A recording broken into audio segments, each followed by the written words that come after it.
Charles Horton Cooley was born in 1864 in Ann Arbor, Michigan, into a prominent academic family. His father was a distinguished law professor and even a Michigan Supreme Court judge, but Charles often felt overshadowed.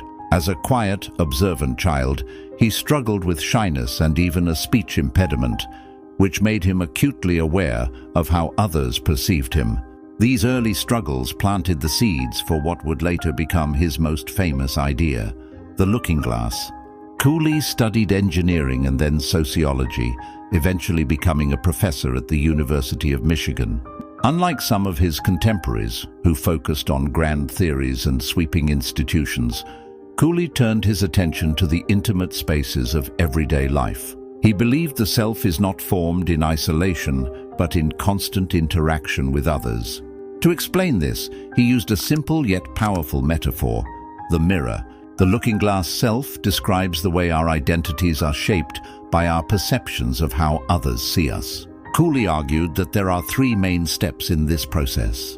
First, we imagine how we appear to others. Second, we imagine the judgments they might make about that appearance. Third, we experience emotions, pride, shame, confidence, or doubt, based on those imagined judgments. In other words, the self is partly a reflection of the social world around us. Imagine a young student giving a classroom presentation. As he speaks, he imagines his classmates are watching closely.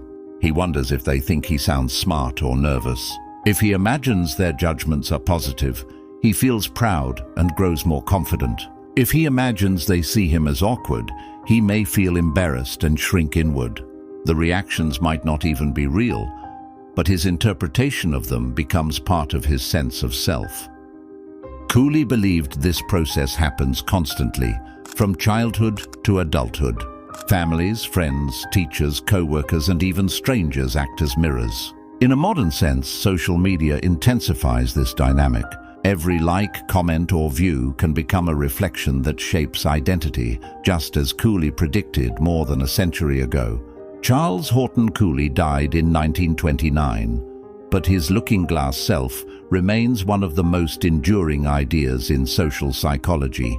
It reminds us that who we are is never created alone. Instead, the self is a living mirror, polished and reshaped through the eyes of others.